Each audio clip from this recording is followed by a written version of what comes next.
everyone, welcome to this makeup lesson of multinational enterprise 1. So it has been a while since our last class, so I'm going to give you a brief review on what we have covered last time. So in last class, we have covered 4 key points of global expansion. What kind of benefits can be enjoyed by multinational corporations or multinational enterprises? Okay, and if you still remember, we talked about that by expanding to foreign markets with domestic products or services, by copy and pasting the core competences of a company, they can recreate their success in a foreign market.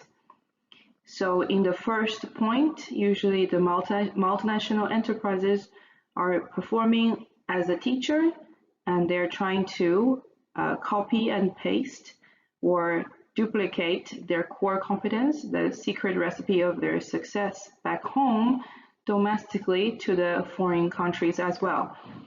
And in the second point, we talked about how multinational companies can realize location economies by dispersing value creation activities to different countries where these activities can be performed most efficiently and effectively. So this is related to the theory of comparative advantage, or it is connected to the theory of factor endowment, when we explain why some countries are good at making some kind of products or services and become the exporter in that industry. Okay. And the third point is about realizing greater cost economies from experience effects by serving the global market from a central location. We were talking about if this company, multinational company, has dispersed their activities in very wide range, geographically speaking, then they can cover the supply of goods from 1 or 2 very few numbers of production sites instead of carrying out production activities in every country they operate, because in that way the workers or the factories can accumulate experience faster with a much bigger volume of products to produce, and hence they can achieve the experience effects or learning effects faster.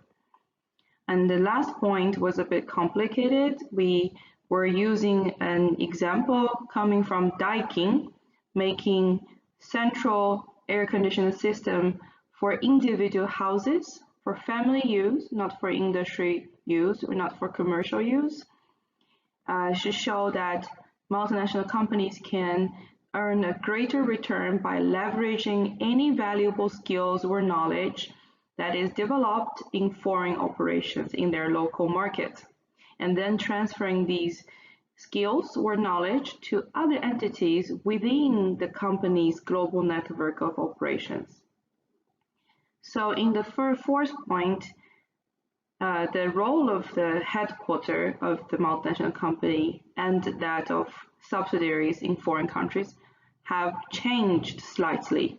The headquarters is not only the teacher anymore, and the subsidiaries in foreign market do not perform as students, not perform as learners anymore. Anybody, any entity, any subsidiary within the global network of this multinational company can teach other part of the global network something valuable, something helpful to improve the efficiency or the effectiveness of their operation. Okay.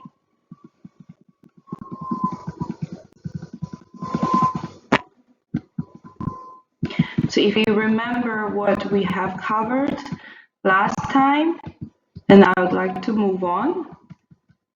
We talk about the benefits that can be potentially enjoyed by multinational enterprises or multinational companies, and what are the challenges they're facing constantly. Okay,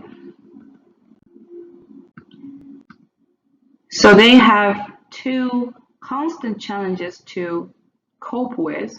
One is the multinational companies face the pressures for cost reductions to reduce cost. They always have to reduce cost, especially the total cost if this company operates in many regions and countries. It's not just about reducing cost in one foreign market, but how to control the cost under a certain level to bring them profit in the whole world, in all the foreign market they are operating as a company as a whole. And the second challenge is pressures for local responsiveness, meaning that they have to always respond or answer to the preferences of local customers, which means that in different foreign markets, as we have mentioned when we were talking about the external environment of each country, that the cultures, the legal system, the political system, or the economic development level, it can be different in each country. That's why the customers in local market might want different things. They have different tastes, they have different needs. And to be successful in every foreign market they operate, a multinational company should take those differences in customers' needs into consideration when they provide the products or services. If necessary, they should modify or revise or change the products to different ways to satisfy the local customers even better. Okay. However, these two pressures pose a dilemma for the multinational companies usually, which means these two pressures are kind of trade-off for them. Why is that? Because if the multinational companies trying to answer to or trying to respond to the local preferences, which means they have to come up with different ideas, they have to make changes of the original products or services. They have to adopt new things, new skills, new equipment. They might have to train the employees in different ways, which all lead to a higher cost in total, okay, which is the opposite of cost reductions, right? And what is the most common idea for cost reductions? If you still remember the concept of economies of scale, okay, 規模の経済性. So if the companies can produce something which are quite similar for every country, for every market they operate in, and they produce the same type of products or service in great amount, in very big volume, that will bring down the average cost for each unit of the production. Okay, so that means not much modification, not much customization for the customers or clients in different countries. This is why these two pressures are pointing at different directions for the company, for the foreign multinational company. Okay, and in the past, the business people or the scholars in this field have always thought that it is very difficult, very challenging to achieve both purposes at the same time. Okay, it is very difficult because it's a dilemma. It is very challenging to cope with the pressures for cost reductions at the same time as coping with the pressures for local responsiveness. Okay, and I will talk a bit more about the cost pressures. These kind of pressures are usually intense, very strong in some industries, especially those industries that produce commodity type products. Okay, so commodity means some goods usually are produced and sold. The transaction going on in this market usually are related to very big volume. and usually the products are so similar to each other, there is not much room left to differentiation.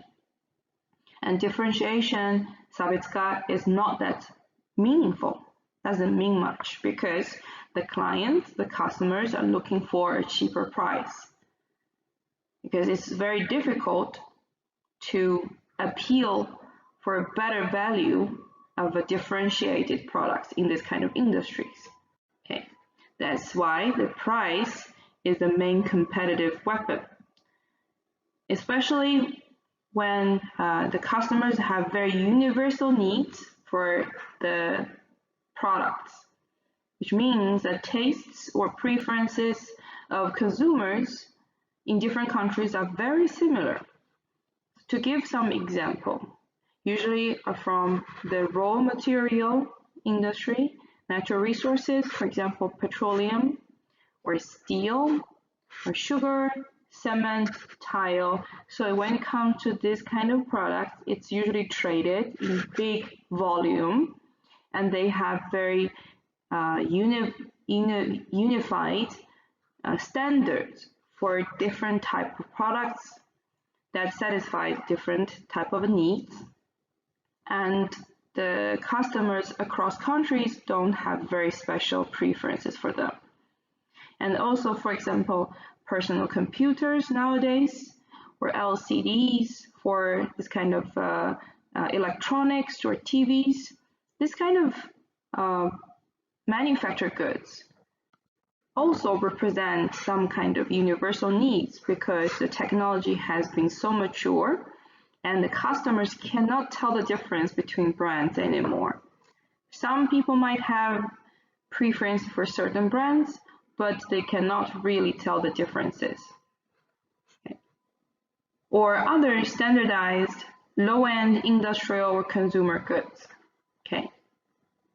So in this kind of industries, usually the company have to face much higher pressures for cost reduction. And also in some industries where main competitors are based in low-cost locations. For example, solar panels. If you still remember, we have watched a short video on solar panels made by Chinese companies that are sold in European countries. And they have been so cheap that the EU has considered there is a dumping behavior going on. So they were, for a few years, they were charging dumping duties, anti-dumping duties against the Chinese companies to adjust the price, because the Chinese solar panels are too expensive, too cheap, that the local manufacturers who also produce solar panels cannot even compete with the imported Chinese solar panels. Okay, so in this case, we can see that, well, China as a country have been investing in the capacity for producing solar panels in the past years. They have expanded the capacity a lot, and there were many players joining this industry that producing standardized solar panels with very mature technologies. The quality is standardized, the function is standardized, and they have brought down the price to a great deal.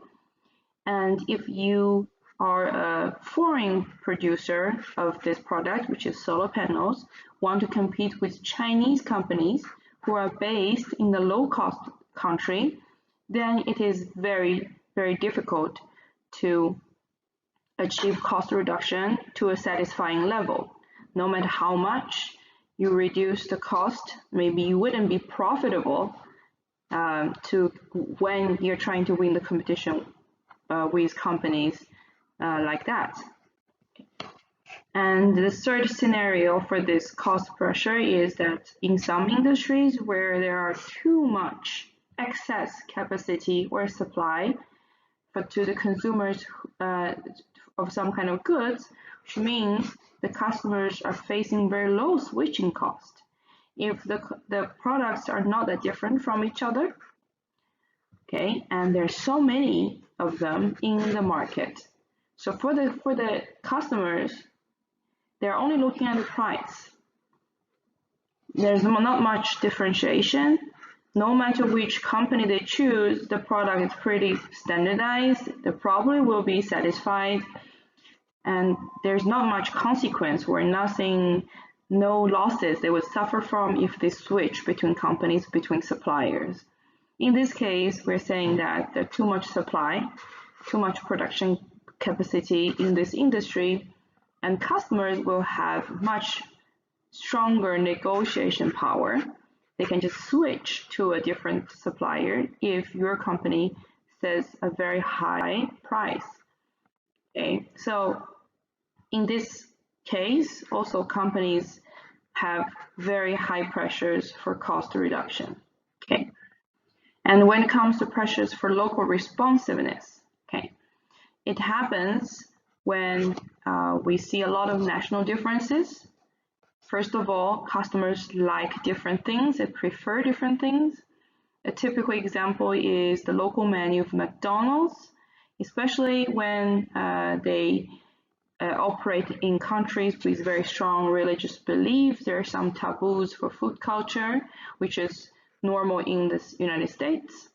Or another typical example is the various beverage of Coca-Cola.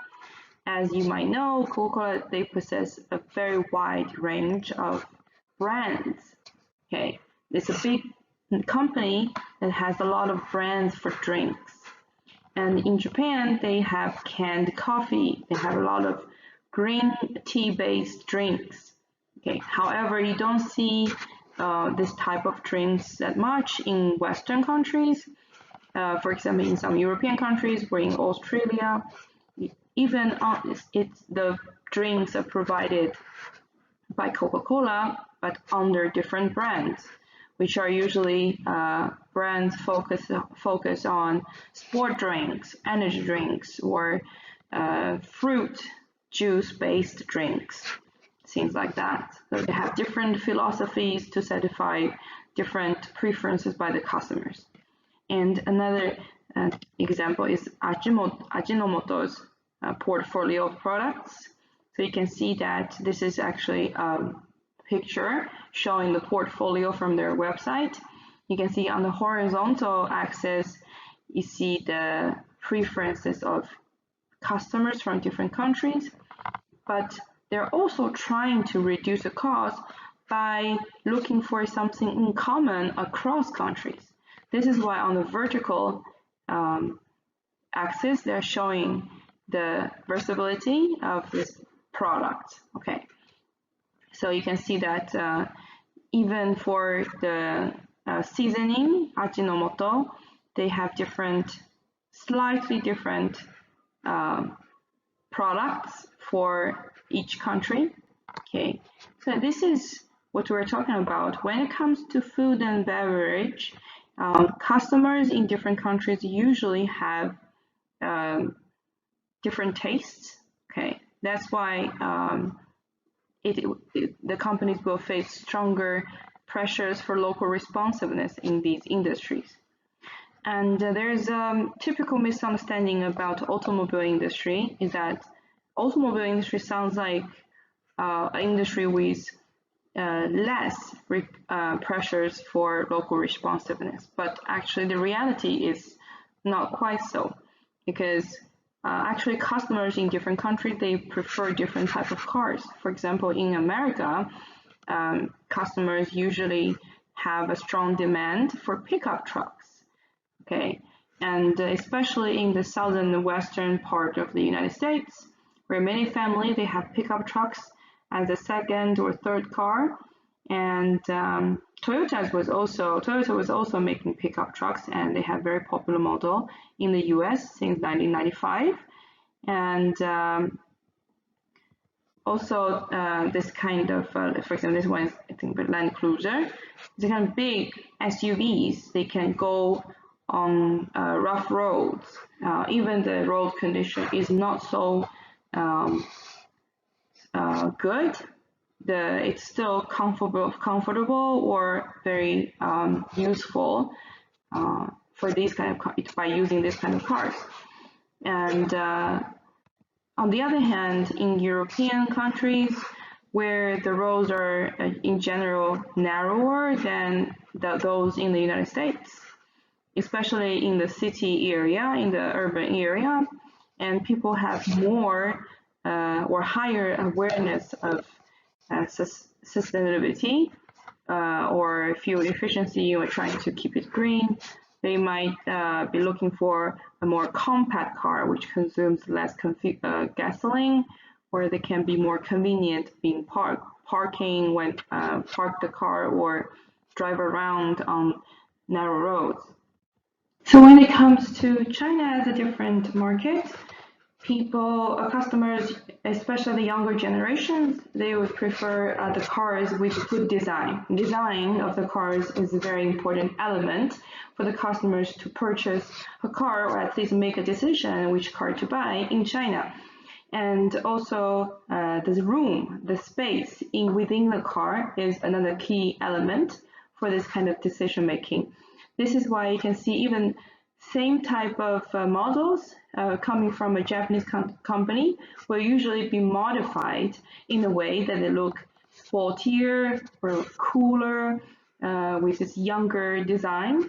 And also usually the car is provided in China in a slightly longer size or wider size, so the customers will feel that the room within the car is more spacious, and they will feel that it's a very comfortable car to drive. So we talked about the pressures for local response that usually come from different tastes or preferences of the customers across countries. And it can also be generated by the differences in infrastructure and traditional practices. For example, one typical example is that in different countries, the drivers are decided by the law, the drivers have to drive the car on different sides of the road. Okay, for example, in Japan, the drivers will be sitting on the right side of the car and driving on the left-hand side of the road. So do the drivers in Hong Kong or in India, Singapore, or UK or Australia? And on the other hand, many countries, the drivers would drive on the right side of the road, but their wheels is on the left side of the car. Okay, so this kind of differences would require the companies to cope with as an obligatory response, because it's decided by the law. And the third point is that there are some differences in the distribution channel, the sales channels of different countries. For example, even comes to wholesales, if you have been to Costco, probably you're familiar to this kind of environment.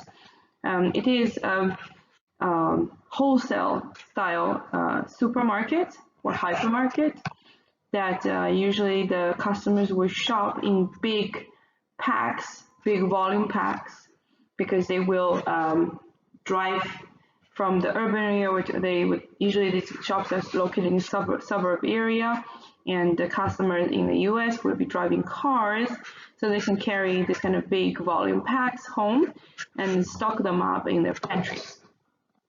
However, in Japan, this kind of shopping style is not common. Well, Costco is achieving a success in Japan because they kind of brought in very unique products, and especially the highly competitive price setting have been very attractive for many Japanese customers as well.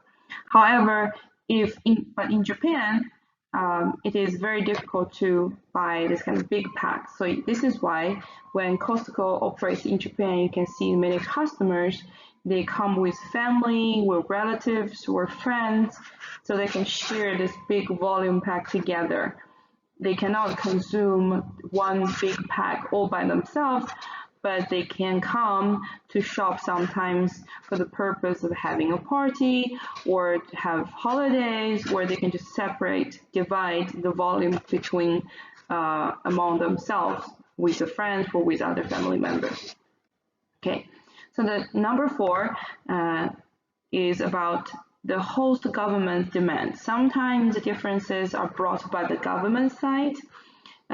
If you still remember when we talked about the trade policies, we mentioned this local content requirements, meaning the government of the importing country, of importing some goods, the government might require that how many percentage of these goods being imported into our country should be produced locally.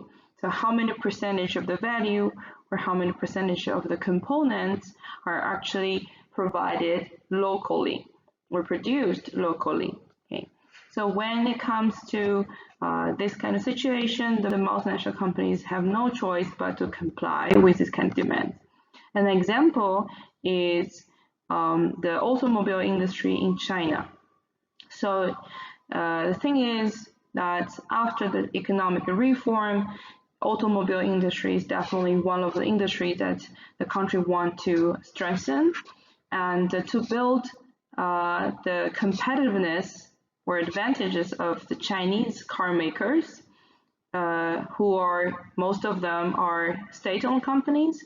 The Chinese government required that if any foreign car makers want to enter China and do business, they must operate in the form of joint ventures.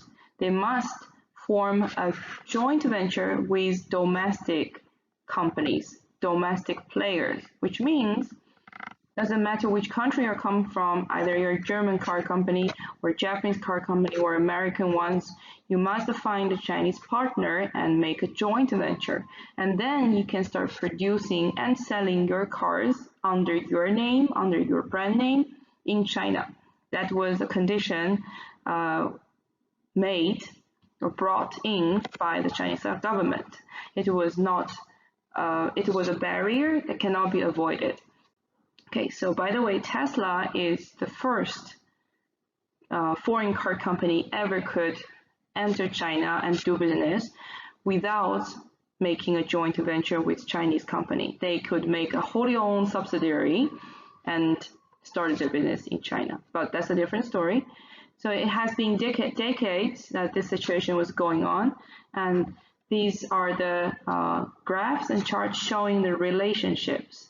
So in the red blocks, you can see all different names of the state-owned car companies in China who have their domain in different regions, because Chinese market is so big, it cannot be dominated or managed by only 1 or 2 car companies.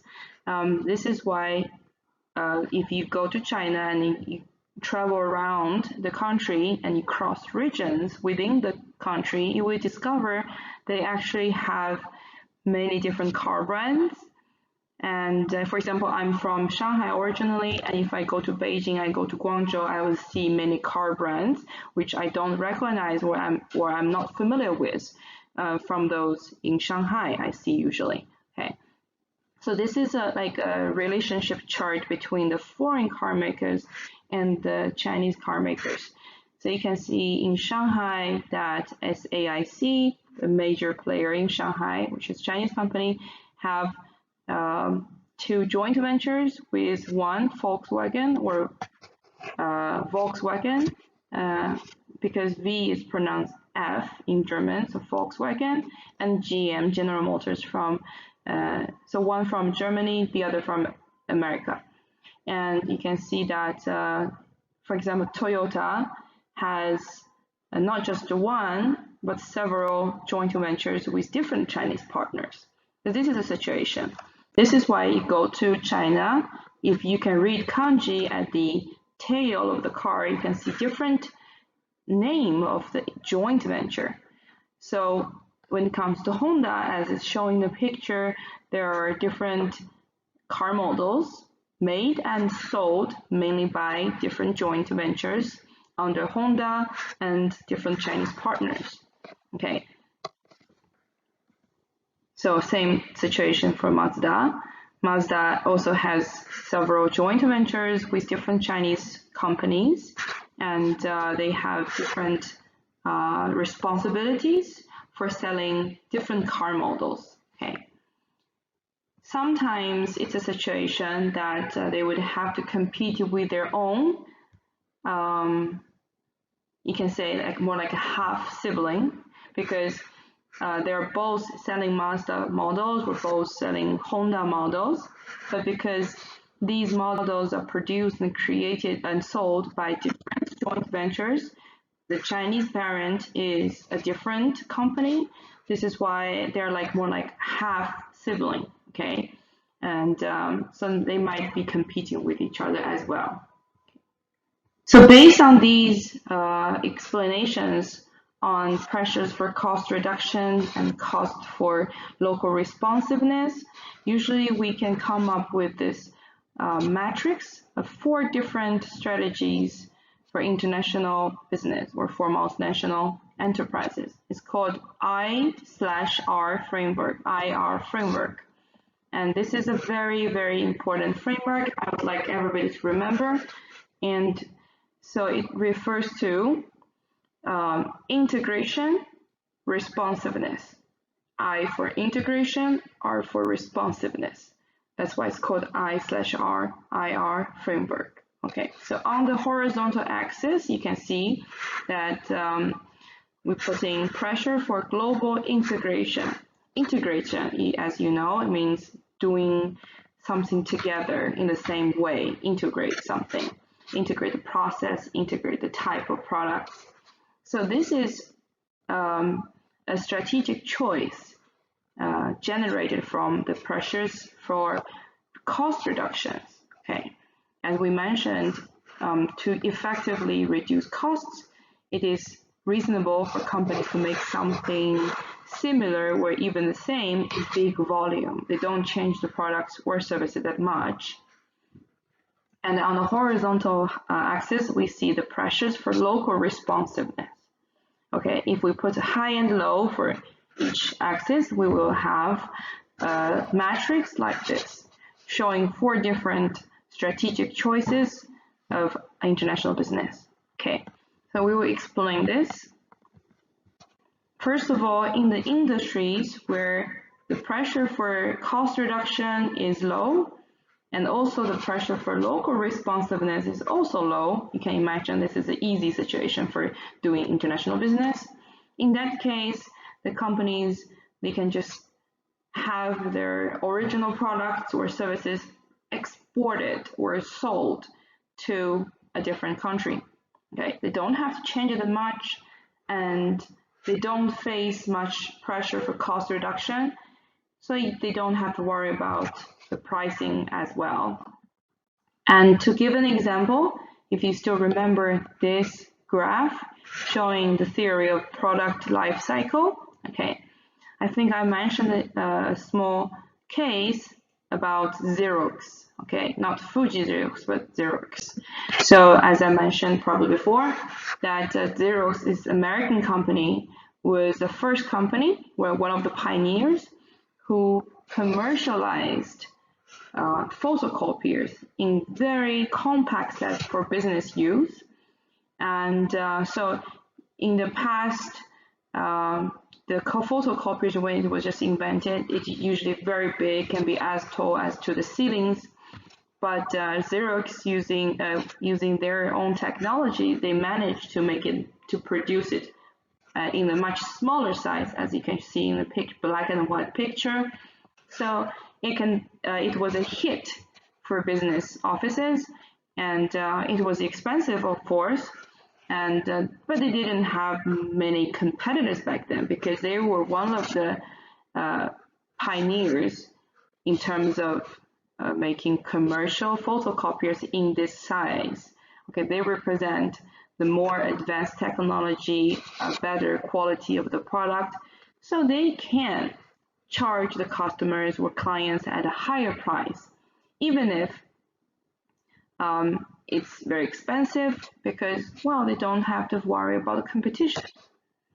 Okay, And they started with the United States, and they started selling in other Western European countries like UK. They formed a joint venture in UK with a local partner. They also started a business in Japan by forming a joint venture with Fujifilm. This is why the name Fuji Xerox. Okay, so in this situation, you can see that the pressure for cost reduction is low, and the cost for local responsiveness was also low because it was a very innovative product. It was a very innovative product. Customers are just happy to have some product like this. They don't have very special preferences across the countries. The needs in the States were very similar or even the same as the needs in UK or in Japan.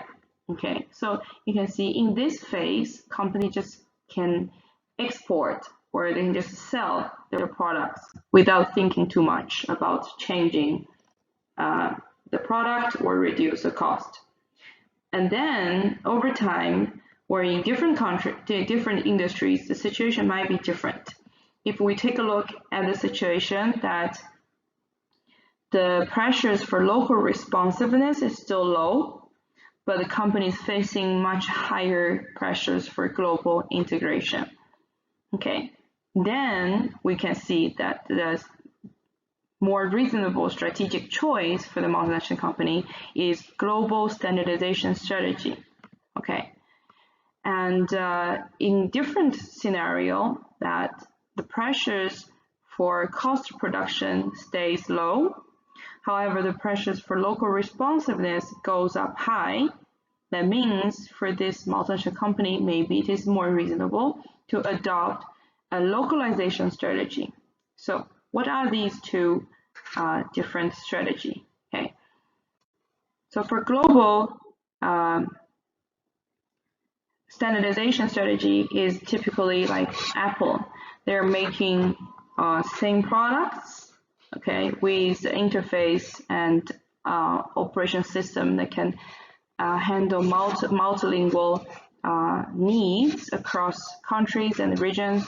This is why they can just sell a globally standardized product anywhere, okay, with same functions, with same qualities, with same designs. That's globally standardized, okay. They're typically adopting a global standardization strategy. But when it comes to localization strategy, here are some examples. For example, fridge, okay. This is a picture of the fridge typically sold in Japan. We call it multi-door type, right? Because usually you have how many compartments? Usually you have 1, 2, 3, 4, 5, 6 doors. The 6-door model typical. Doesn't matter if it's from Sharp, it's from Panasonic, or Mitsubishi, or Hitachi. The design is pretty much similar. And some makers might change the arrangement of different compartments. Maybe the freezer, 冷凍庫, 冷凍室 might be at the bottom, and by some other makers, maybe they put the vegetable room, the 野菜室 at the bottom of the fridge. So it's just a difference in the arrangement of the layout, but their technology is also quite similar, right? So this is typically typical Japanese refrigerator, average speaking. But if we look at refrigerators from China or from South Korea, you can see the design, first of all, is obviously different. They don't have that many doors, but inside the space is divided into different compartments, which is similar to those provided by Japanese ones. However, maybe they don't focus too much on, for example, vegetable rooms, but instead they might attach more functions. For example, IoT, like with a big screen that it's a touch panel, and you can decide what to buy for today or for tomorrow, depending on what kind of groceries still left in the fridge. And or maybe they have bigger needs for ice consumption, so they might want a much quicker ice maker or dispenser without opening the door, and maybe they have less demand for keeping raw material like sushi at a very optimal temperature, but they have instead they have a bigger demand for freezer space. And also when it comes to washing machine, you can see similar differences across countries. So this is a picture showing, for example, typically in the United States, they have two machines put together, usually in the basement of a house. One is washing machine, the other is dryer, right? So it's culturally speaking, Americans will they don't have that habit to hang the laundry outside in the open air or under sunshine to dry them, but more efficiently they would like to use a dryer to sanitize wet laundry and to keep them maybe wrinkless and so on. So usually this pair of two big machines are more like a standard situation in the United States. However, in Japan, first of all, based on the different washing habits of the customers, we don't always see a dryer function in a washing machine. And usually for Japanese customers, they don't have a lot of space in their apartment or in their house to install two big bulky machines. Usually there's only one designated space for washing machine. This is why if you are a customer who wants a washing machine can perform washing and drying at the same time, so maybe two functions are integrated into one machine. Okay, for example, Panasonic, or actually Hitachi also has similar models. Many Japanese companies now they're releasing similar models, which is that washing and drying functions are integrated, are put together into one machine, which takes longer to finish one round of laundry, but it does fix the problem of lack of space. And another picture, this is a typical situation in China in recent years, especially for the younger generation. For the elder generation, they still prefer to dry the laundry in the open air or out there in the sunroom without using dryers. But for a younger generation, especially for double income families, they don't have enough time to hang up the laundry and collect laundry when they're dry. So to save time for doing housework or chores, many youngsters will choose to install the dryer together with the washing machine in their house. But similarly, in China, there's also a problem with limited room, limited space in the apartment or in the house. And that's why many Chinese home appliance makers came up with this solution, which is that to make more compact machines in a separate way, not like Japanese companies, they put two functions in one machine. They still want to sell these dryers and washing machines separately as different products, but in much compact or smaller size. And it can be stacked up together, so it has a higher requirement for the stability. So it wouldn't be too, shaky or too wobbly, which might lead to further problem in use. But for Chinese customers, these products can be a very good solution for their needs. And usually they have the washing machines and dryers installed on the balcony, which is traditional space for doing laundry. Okay, so you can see that in this kind of industries, there is a strong difference among customers' preferences, and the companies, if they want to sell products in different countries successfully, they have to answer to this kind of local demand. Okay, so this is when we think that localization strategy is a better choice. And by adopting localization strategy, the company can increase profitability by customizing the company's products or services. Okay, they can sell more by satisfying different needs of the customers. And if they can sell more, which leads to higher revenue, if they can handle the cost under a certain level, more revenue means more profits. Okay.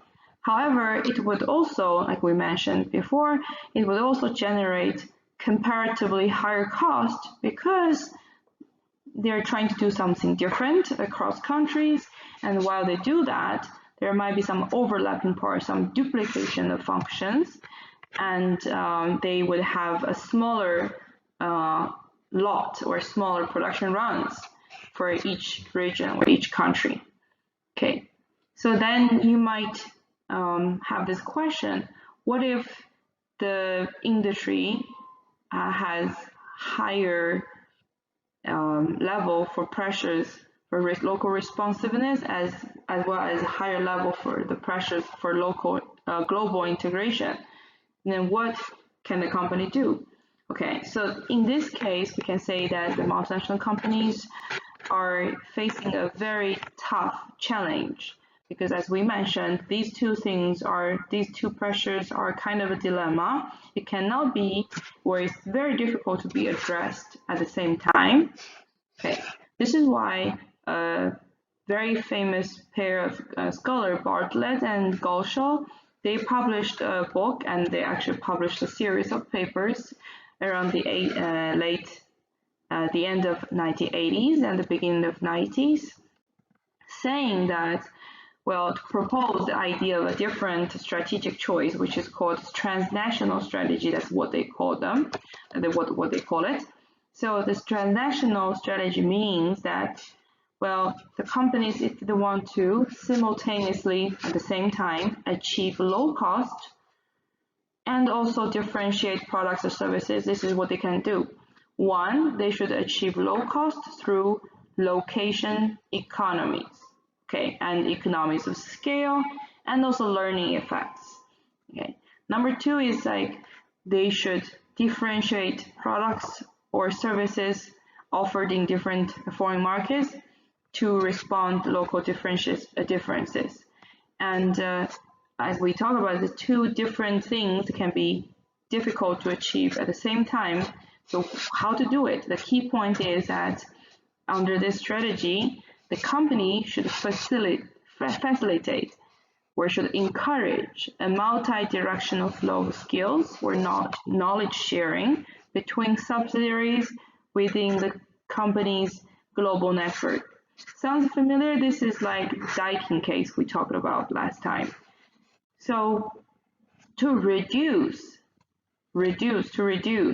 the overlapping or duplicated functions among regional subsidiaries, the subsidiaries should exchange information, we should share information with each other, like how do you do things?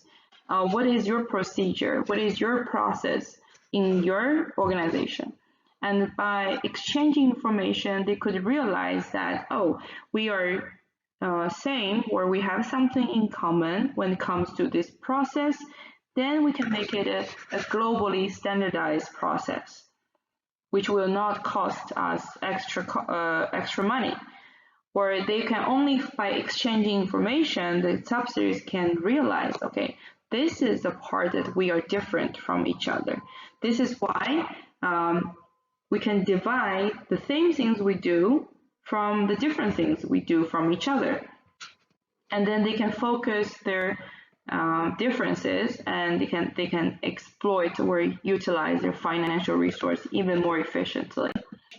So then we have already covered 4 typical strategic choices for multinational companies. And what you need to notice is that usually in a new industry where there are not many competitors, and especially when the multinational company in question do have some kind of competitive advantages, then they will be facing low pressures for cost reductions. And because they are producing something innovative, that also means they have lower pressures for local responsiveness. And in that sense, usually at the beginning or at the early stage of a growing industry or of an emerging industry, the multinational companies can adopt simply an international strategy just by selling or exporting their products overseas. However, over time, the situation in the industries will change probably into two directions. One is to a higher level of pressures for cost reductions when there are more competitors in the field. Then we can see that the companies will probably choose a global standardization strategy if they cannot gain much more profit from modifying the products to respond to local preferences. And over time, if the pressures for local responsiveness would also rise, then the companies would have to establish a system that encourage the flow or exchange of information and knowledge or skills between subsidiaries or between subsidiary and headquarters to utilize the resources or knowledge accumulated within their global network in a more efficient way so that they can respond to local preferences and simultaneously control the cost under certain level. And if over time the pressures for local responsiveness will grow while the pressures for cost reduction remains lower, then the company will have to adopt a localization strategy. But again, over time, the pressures for cost reduction will also rise. So eventually, they might end up with some environment which have higher level of for the pressures on both sides. That's why, again, the transnational strategy will be a better solution for that. So maybe the companies will take different paths, but when it comes to industry where the customers want different things across countries, and when there are many competitive players in the market, especially in the global market, then the companies, especially big multinational companies, would have to take transnational strategy as one of the key choice when they want to compete in the long run and remain in the profitable position. Okay, so these are the four strategic choices we talked about, and I hope you will remember this matrix, which is IR framework, I for global integration, R for local responsiveness. Okay, so that's all for today's makeup lesson. Thank you for your patience and watching this video.